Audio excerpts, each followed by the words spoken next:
So for what purpose is this? No, we want to monitor you. I do 10 years. Oh, kau berbual macam tu? Aku cakap, pasal bapak aku kat bawah tau. Bapak aku tak boleh naik. Gentleman dia kat bawah. Cakap, I do 10 years, you know. Sign for urine for what? Fuck. Okay. Aku pay urine bersih. Before I fly back to Singapore, I need to send my urine sample twice. My urine is clear. So now why I need to send my urine? Why I need to sign up? So the procedure, no, you call your big fuck come down, so I won't sign. Aku takkan sign ni, aku cakap. Dia cakap, if you want, you insist, you talk to my father. Okay. So I will let my father talk to you. But for me now, I don't want to sign. So that's macam dia dah panggil dah, kecoh sikit lah. Tak berapa sangat lah. Cuma tu budak Melayu je. Ada satu CME Melayu muda diri belakang. Tangan dia gini. Dia cakap dengan IO aku. So this is the guy, that one that come back from India. Wow, this one big time lah. Hussein, aku tanya dia, Mat, lu ada hal apa dengan gua? Lu ingat lu CMB, gua goyang ke apa? Okay. Kau nak berbual dengan aku, kau kenal aku tak? Kau tak kenal aku, kau tutup kau mulut semua. Kau tak payah nak caung-caung kat sini. Kau nak berbual, okay, kita pergi bawah, kita berbual. Nanti aku jumpa kau kat bawah. Dia cakap, relax. Saya cakap, no sir, you interview me or he? Are you the one or he's the one? No, I'm the one. Ask him to fuck off lah. Got nothing to do with him, what? Gentleman, ni tak ada bohong. Depan rezeki. Aku sound dia direct. Saya lu ada hal apa dengan gua? Aku duduk prison, aku minta mak bapak kau duit.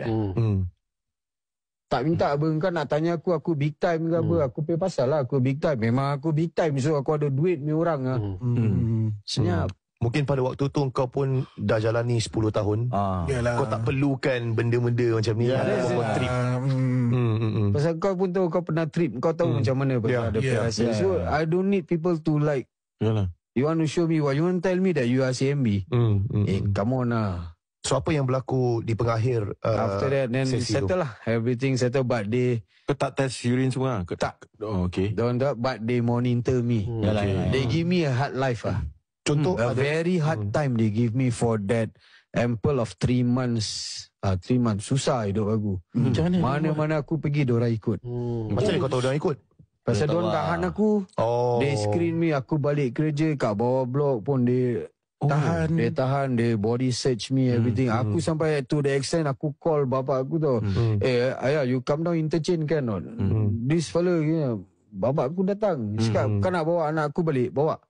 Urine dia bersih, kau hantar dia balik. Aku tak nak tengok dia balik sendiri. Kau hantar dia balik rumah. Tak bawa. So they keep on macam dorang kacau lah.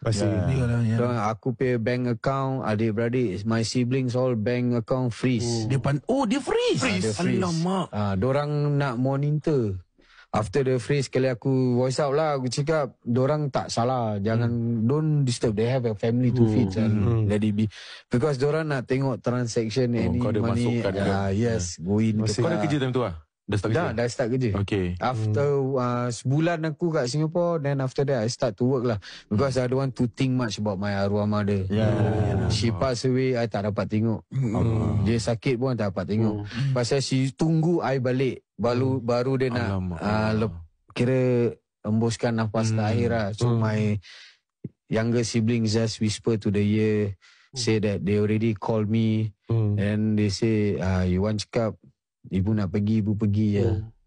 Jangan tunggu dia. Allah. She cannot do anything already.